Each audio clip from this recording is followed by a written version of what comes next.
Assalamualaikum warahmatullahi wabarakatuh. Alhamdulillah masih semangat ya Bapak Ibu ya, walaupun azan maghribnya masih lama.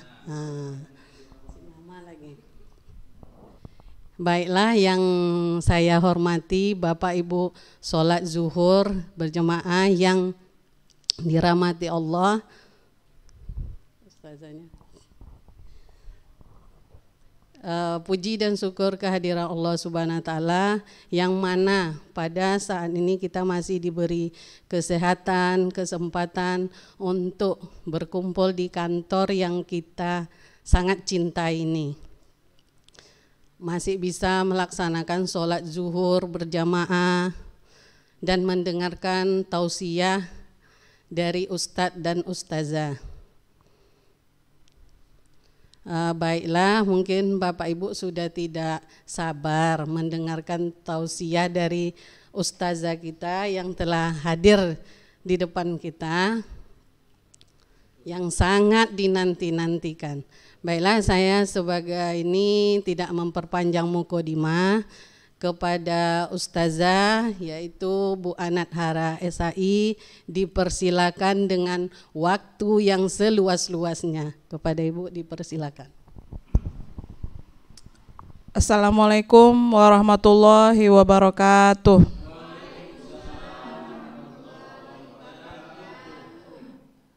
Alhamdulillah, alhamdulillahirabbil alamin. Assalatu wassalamu ala asyrafil anbiya'i wal mursalin wa ala alihi wa sahbihi rasulillahi ajma'in. Pertama dan utama sekali, marilah kita ucapkan puji dan syukur kita kehadirat Allah Subhanahu wa Ta'ala, yang mana sampai hari ke-15 Ramadan kita masih diberi kesehatan sehingga kita dapat sholat zuhur berjamaah serta dilanjut dengan tausiah pada hari ini. Kemudian salawat beriring salam tidak lupa kita ucapkan dan kita kirimkan kepada Nabi besar Muhammad SAW dengan ucapan Allahumma sholli ala Muhammad wa ala ali Muhammad. Semoga dengan selalu kita berselawat kepada beliau, mudah-mudahan nanti di aumil akhir kita diberi syafaat oleh beliau. Amin ya rabbal alamin. Bapak Ibu jamaah sholat zuhur yang berbahagia, saya mungkin bukan ceramah seperti Buya dan para ustadz di depan saya, cuman sekedar sharing atau berbagi, atau mungkin sebagai pengingat terkhusus untuk saya sendiri dan jika bermanfaat nanti untuk kita semua. Dalam hal ini saya mencoba mengutip ayat Al-Quran surat ke-8, surat Al-Anfal, yang bunyinya saya kurang hafal, saya baca dulu. A'udzubillahi minasyaitonirrajim.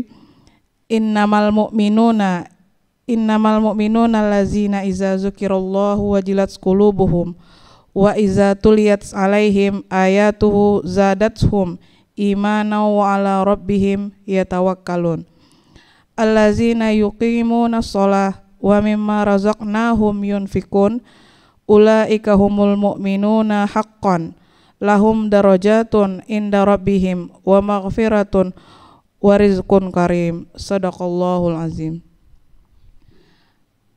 Cuplikan ayat Al-Quran di atas mengandung arti himbauan kepada orang-orang beriman. Mungkin kita sering mengatakan iman di lisan, cuman di lisan saja mungkin tidak cukup, karena iman kata Allah itu harus dibuktikan dengan amal. Amal di sini bukan sekedar amal atau perbuatan, tapi berbentuk amal soleh. Dan dalam Al-Quran ini dijelaskan ada lima ciri orang-orang yang beriman yang menurut Allah yang disebutkan dalam Al-Quran. Yang pertama, jika disebutkan nama Allah maka gemetar hati mereka gitu. Maksudnya ketika Allah disebutkan, maka kita akan takut untuk melakukan perbuatan dosa atau maksiat. Dan seperti contoh, kalau terdengar suara azan, kita maka bersegera untuk sholat. Mungkin banyak di antara kita yang termasuk saya mungkin kadang lalai, pas terdengar azan masih saja kerja, kadang masih tertinggal pekerjaan yang nanggung gitu, nanggungan bas, nantilah sholatnya. Padahal disitulah Allah mengatakan kalau kita beriman yang menurut Allah seperti itu. Kemudian yang kedua, jika dibacakan ayat Al-Quran, maka bertambah keimanan seseorang. Di bulan Ramadan ini kita dianjurkan untuk beribadah, salah satu dengan membaca Al-Quran. Bacaan Al-Quran kalau hari biasa mungkin diberi pahala, tapi mungkin di bulan puasa ini Allah melipat gandakan, tidak hanya satu kalimat tetapi satu huruf dilipat gandakan oleh Allah.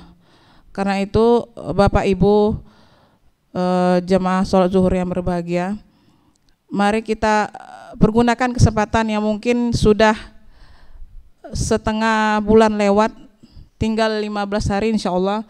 Mari kita sama-sama mungkin lebih banyak lagi beribadah seperti membaca Al-Quran. Dan yang ketiga yaitu orang-orang yang bertawakal kepada Allah. Orang yang bertawakal kepada Allah maksudnya menyerahkan sepenuhnya kepada Allah, karena segala sesuatu itu memang Allah yang berkehendak. Jika Allah berkehendak maka terjadi, dan jika tidak berkehendak ya tidak terjadi. Seperti teman-teman PPNPN yang mungkin selama ini sudah mengumpulkan data, nanti insya Allah akan mengikuti tes, hendaknya selalu berusaha dan berdoa dan menyerahkan sepenuhnya pada Allah. Apa yang menurut Allah terbaik, maka mungkin itulah yang terbaik. Kemudian yang keempat, yuqimunas shalah, mendirikan sholat. Jadi ciri orang yang beriman yang keempat, mendirikan sholat. Sholat merupakan tiang agama, karena kalau kita tidak sholat berarti tidak menegakkan agama. Selama ini kalau contoh saya sendiri, mungkin suami di rumah mungkin lebih ahli ibadah dari saya, mungkin walaupun Pak Buya Muslim mengatakan saya alumni pesantren, tapi mungkin ranking yang kesekiannya. Kalau suami sholatnya lebih tepat waktu dan mengutamakan sholat di masjid. Walaupun apapun keadaannya, beliau pantang untuk sholat di rumah, selalu untuk ke masjid. Kemudian yang kelima, berinfak. Dan ciri orang beriman kemarin berinfak, terutama kita sedang di bulan puasa, berinfak juga dilipat gandakan oleh Allah pahalanya. Berinfak itu tidak hanya berupa uang atau materi, kita bisa juga, apalagi di bulan puasa, bisa dengan bentuk memberikan buka puasa kepada orang-orang miskin atau orang-orang yang berpuasa. Karena dari hadis Nabi mengatakan, apabila kita memberikan makanan atau buka puasa untuk orang berpuasa, maka pahalanya seperti orang yang berpuasa tersebut. Saya lupa periwayatnya. Demikian bunyi hadisnya. Untuk itu dan kelima sifat atau ciri-ciri orang beriman itu, kata Allah dalam surat Al-Anfal ayat keempatnya, disebutkan kalau Allah akan memberi ganjaran berupa 3 hal, yaitu yang pertama derajat, jadi ditinggikan derajat kita di sisi Allah, yang pertama. Yang kedua, kita diberi rizki yang mulia. Dan yang ketiga diberi ampunan, maghfirah. Demikian kata Allah dalam surat Al-Anfal. Oleh sebab itu, marilah Bapak Ibu jamaah sholat zuhur yang berbahagia. Mungkin kita tidak tahu apakah tahun depan kita masih bisa merasakan puasa Ramadan ini lagi atau tidak. Mungkin kita tidak bisa menjamin, saya atau siapapun tidak bisa menjamin apakah kita masih bisa merasakan puasa Ramadan lagi atau tidak. Maka dari itu hendaklah kita lebih maksimalkan lagi ibadah sholat, ibadah puasa, ibadah infak, sedekah dan zakat. Karena ibadah-ibadah tersebut dilipat gandakan oleh Allah pahalanya di bulan puasa ini. Mungkin hanya itu yang dapat saya sampaikan, sedikit pantun untuk penutupnya. Banyak sekali kupu di taman, banyak lalat dekat empang. Apa tanda orang beriman? Dada tenang, jiwanya lapang. Petik mangga dapat 5, cuci dulu supaya bersih. Tausiah saya tidaklah lama, cukup sekian, terima kasih. Assalamualaikum warahmatullahi wabarakatuh. Masya Allah, terima kasih Ustazah. Semoga Bapak Ibu sholat jemaah yang dirahmati Allah, yang berbahagia.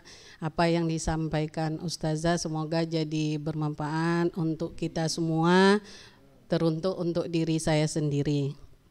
Jadi kesimpulan yang Ustazah sampaikan tadi, ibaratnya kalau sudah mendengar azan, sholat dulu. Jangan dilalaikan ya Ustazah ya, pekerjaannya ditinggalkan dulu dan perbanyak infak gitu. Apalagi di bulan Ramadan ini pahalanya berlipat ganda. Benar Ustazah? Mana tahu ada salah. Jadi Bapak Ibu yang berbahagia, saya sebagai host hari ini kalau ada penyampaian saya kurang berkenan, saya mohon maaf dan saya akhiri. Assalamualaikum warahmatullahi wabarakatuh.